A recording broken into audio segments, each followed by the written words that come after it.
Bonjour et bienvenue en Oursonie pour un nouveau tuto. Nous nous retrouvons aujourd'hui pour créer autour du sketch numéro 7 de notre été créatif 2024. Nous allons réaliser ensemble une carte assez simple qui peut être déclinée avec de nombreuses collections, mais surtout qui nécessite très peu de matériel, et je vous propose même une carte avec zéro chute que vous pourrez décliner avec des papiers que vous récupérez.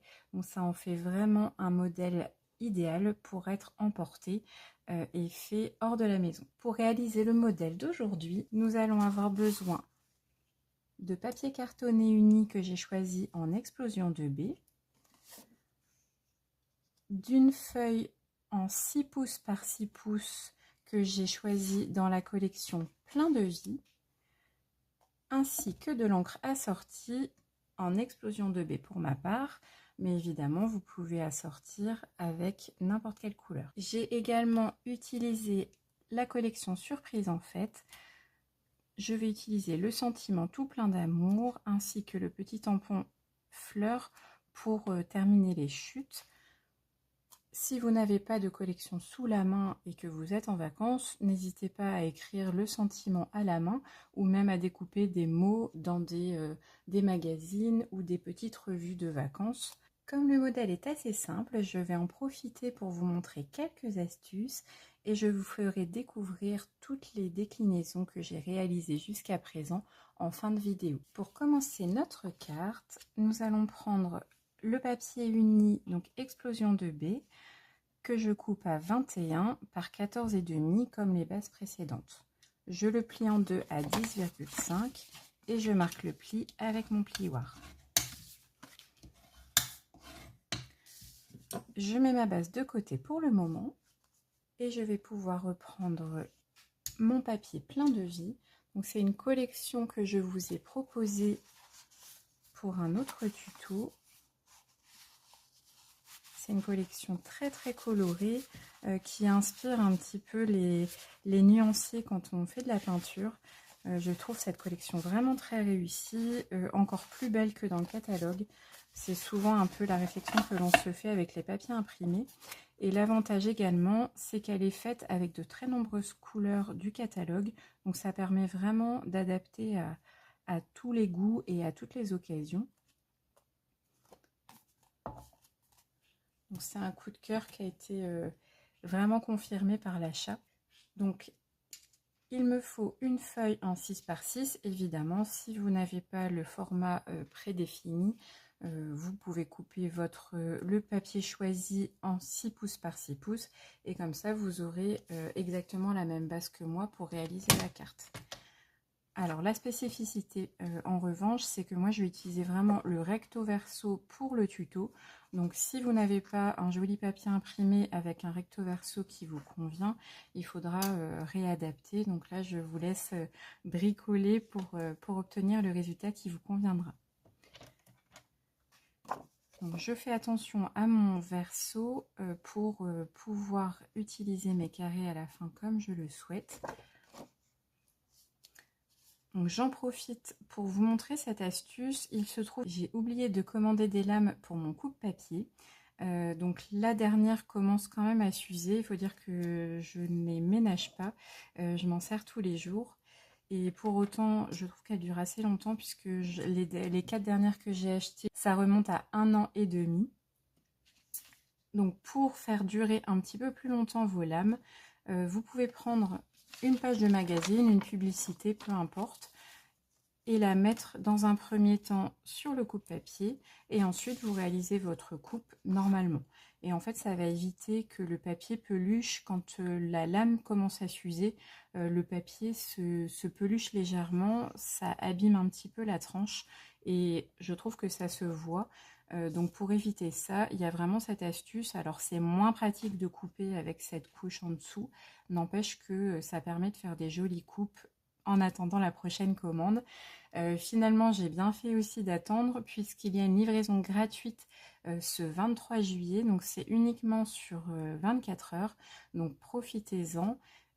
C'est assez rare que ça soit le cas. Ça fait quand même une certaine économie.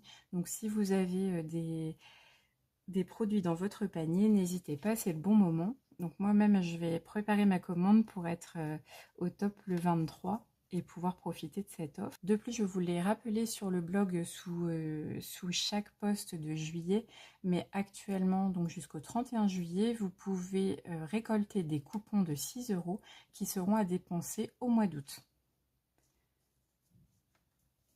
J'en reviens à ma coupe. Donc là, je vais couper une première fois à 4 pouces. Donc je travaille en pouces, comme ça tombe vraiment parfaitement et on a 0 chute à la fin. En centimètres, je n'ai pas réussi à obtenir un résultat parfaitement sans chute. Donc je me suis tournée vers les pouces. Là, c'est vraiment des mesures très simples. Donc ne soyez pas effrayés.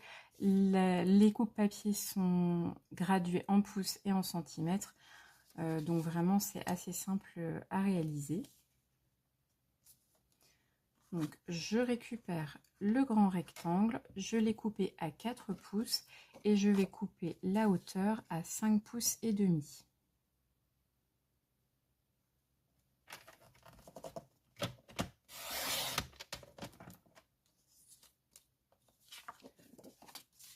J'obtiens ceci avec la bande qui se trouvait à droite, donc elle fait 2 pouces de large. Et donc, je vais faire des carrés de 2 pouces. Je m'aligne à 2 pouces. Et je réalise mes carrés.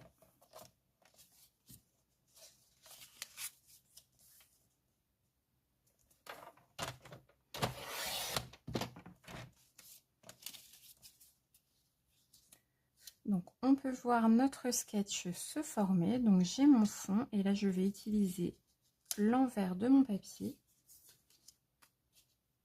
Donc, ça va donner à peu près ça.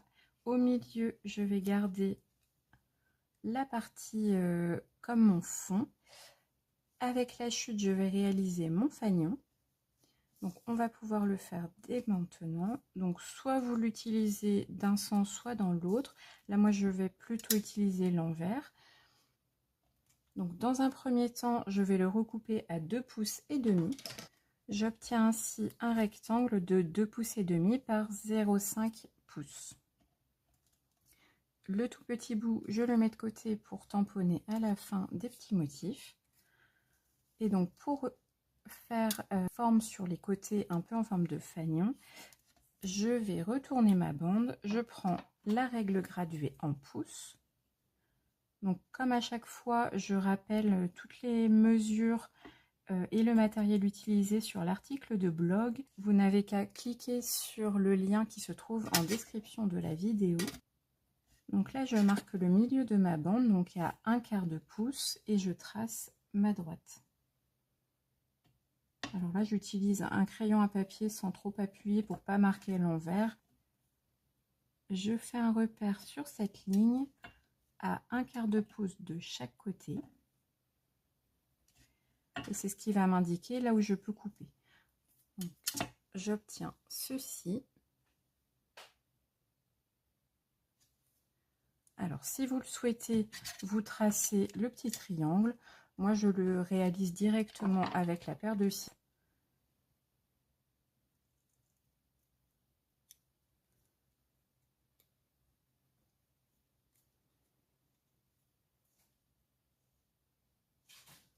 C'est une façon vraiment très simple d'obtenir des étiquettes quand on n'a pas de matériel sous la main. C'est quand même un peu plus travaillé qu'une simple bande de papier. Et là, ça correspond parfaitement au sketch que l'on a choisi. Donc, j'obtiens mon étiquette. Il me reste à ancrer tous les papiers, à tamponner le sentiment et à faire mes petites finitions dans la chute. Donc, comme je vous le montrais en début de vidéo, j'ai choisi le lot surprise en fait. J'essaierai de vous faire un tuto vraiment pour exploiter totalement cette collection. J'avoue que j'étais passée complètement à côté au départ. Elle offre vraiment des super possibilités. Ça permet de faire des cartes où on arrache des languettes. C'est vraiment incroyable, c'est vraiment ludique. Et dans le catalogue, on la voit pas forcément bien et on comprend pas forcément ce qu'elle offre. Donc j'essaierai au mieux de faire une vidéo. Aujourd'hui, je vais vraiment l'utiliser très très peu, donc je vais utiliser ce sentiment tout plein d'amour et la petite fleur que je vais tamponner 2 fois dans ma chute. Donc comme ce sont des tampons en résine, je pense à placer mon tapis de silicone sur le plan de travail. J'utilise mon encre Explosion 2B.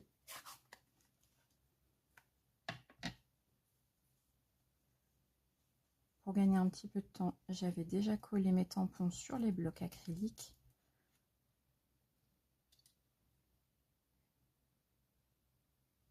Là, je conseille vraiment de couper les bords avant, puisque ça marque en fait le milieu, et pour aligner le sentiment, c'est vraiment beaucoup plus simple. Ça évite d'avoir des mauvaises surprises à la fin. En ton sur ton, je trouve que c'est vraiment très chouette.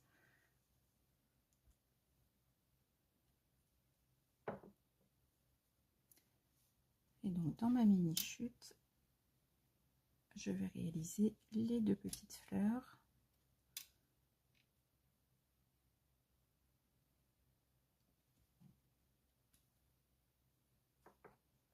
Pendant que mon encre est sortie, j'en profite pour ancrer les tranches de mes carrés.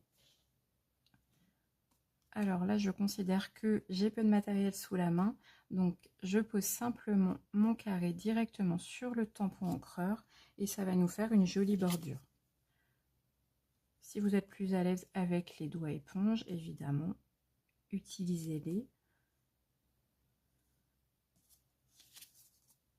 Ça fait une jolie finition, c'est très régulier et ça met quand même bien en valeur nos carrés.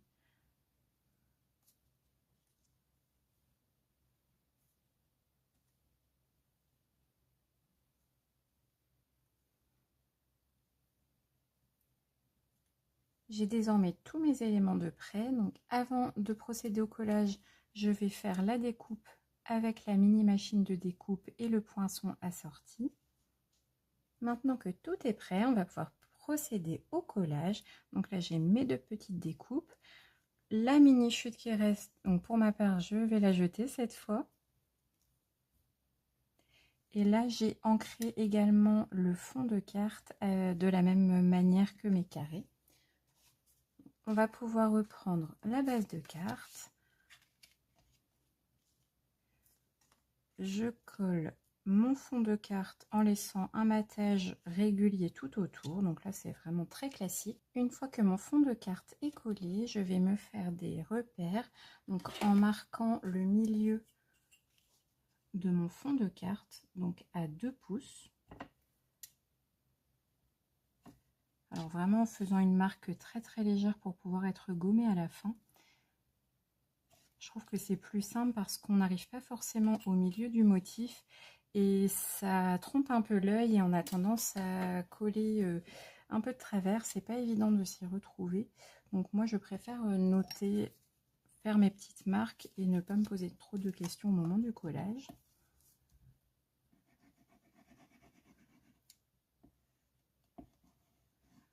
Les 2 premiers carrés, je les colle avec la colle multi-usage. Donc là, avec mon repère, je sais que ma pointe est bien au milieu. Et je vise pour m'aligner correctement. Je fais adhérer. Je fais la même chose avec le second carré. Donc ça va se chevaucher légèrement, ce qui n'est pas gênant puisque ça va être caché ensuite. Et en plus, ça nous permet de nous aligner correctement. Donc attention également aux traits potentiels du recto, du verso, pardon. On peut jouer avec en voulant contrarier éventuellement. Moi, je préfère les mettre dans le même sens, mais il faut y prêter attention parce que ça ne donne pas le même résultat à la fin.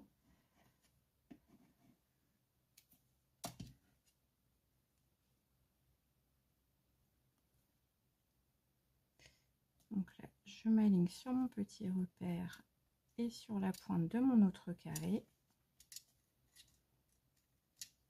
J'essaye de laisser la même distance entre les deux bordures. Bon, après, on n'est pas à 1 millimètre près non plus. Je fais adhérer. En soi, ça pourrait aussi faire un modèle de carte en ne mettant que 2 carrés, en ornant d'une autre manière avec des découpes par exemple. Et donc le dernier carré, on va l'aligner de cette façon, mais on va d'abord coller notre sentiment. Je le colle également à la colle liquide. Alors là, pareil, regardez comment vous voulez aligner votre motif.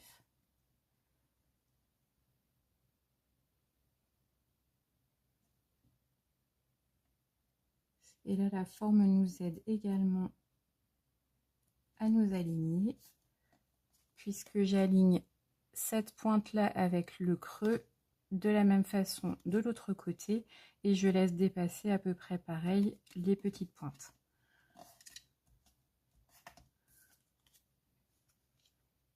Ensuite, ce carré-là, je vais le coller en 3D avec des Stampin' Dimensional. Alors, comme le carré est assez grand, c'est l'occasion d'utiliser ce qu'on appelle les petits trottoirs. Donc là, il m'en reste par exemple. Donc ça va faire un angle.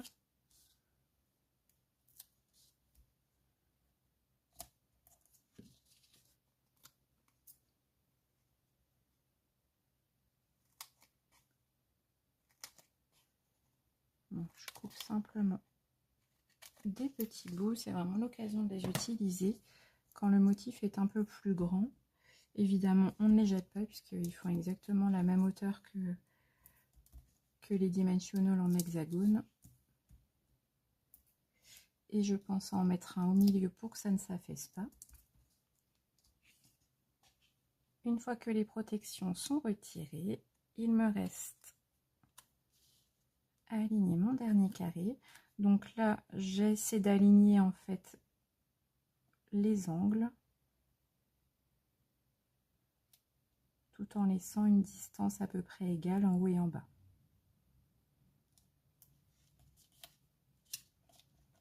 Donc vous pourrez remarquer que mes carrés sont un peu plus grands que sur le sketch. J'ai opté pour cette solution pour ne pas avoir de chute, mais évidemment on peut jouer justement sur la taille de ces carrés pour faire différents modèles. On va pouvoir coller les petites fleurs pour faire des finitions. Alors là, mon meilleur ami pour les tout petits éléments, ça va être l'embout mastic de l'outil touche à tout. Je mets un tout petit point de colle.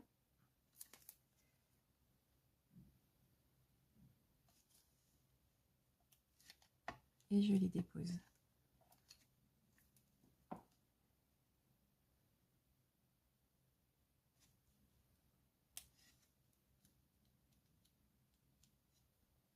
Vous pouvez également décorer l'intérieur en ajoutant un papier pour la correspondance ou en ajoutant des petites décorations, des tamponnages, etc. Donc la carte du jour est terminée. Je vous présente les cartes que j'avais précédemment réalisées pour préparer le tuto. Donc une version vraiment similaire mais avec d'autres tons. Donc la base est ici en grenouille-guillerette et c'est également le papier plein de vie. Encore un exemplaire en grenouille-guillerette avec le plein de vie, mais cette fois j'avais opté pour une étiquette et des petits ciseaux. Alors les ciseaux, j'ai un peu bricolé pour pouvoir vraiment utiliser les chutes. J'ai un peu triché parce qu'il n'y avait pas assez de chutes. Et l'étiquette, je l'ai utilisée dans la collection Amour sans limite. Ce qui me dérangeait un peu plus dans ce tuto et pourquoi je ne voulais pas proposer, c'est parce que justement j'ai un peu triché et ça nécessitait plusieurs collections. Donc ça sortait un petit peu de la logique avec peu de matériel.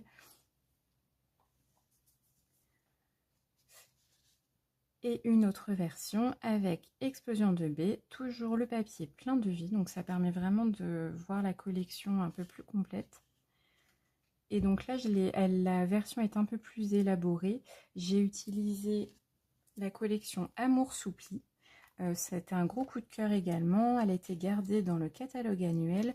Alors pareil, j'espère vous proposer très prochainement un tuto avec cette collection, avec une idée que j'ai initiée et mon fils ensuite a apporté sa petite touche. Donc je pense vous la proposer plutôt en fin d'année.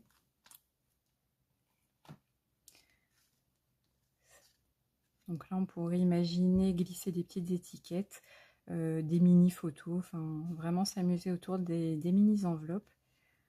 Donc j'aimais beaucoup, mais c'est vrai que séparer, ça demandait beaucoup plus de travail et un peu plus de matériel.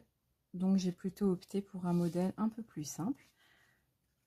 Donc n'hésitez pas à me dire en commentaire quelle version vous préférez, si vous préférez des bases explosion de baies, grenouille-guirette ou toute autre couleur. Likez la vidéo si vous avez aimé. En attendant, je vous donne rendez-vous lundi prochain pour une prochaine vidéo.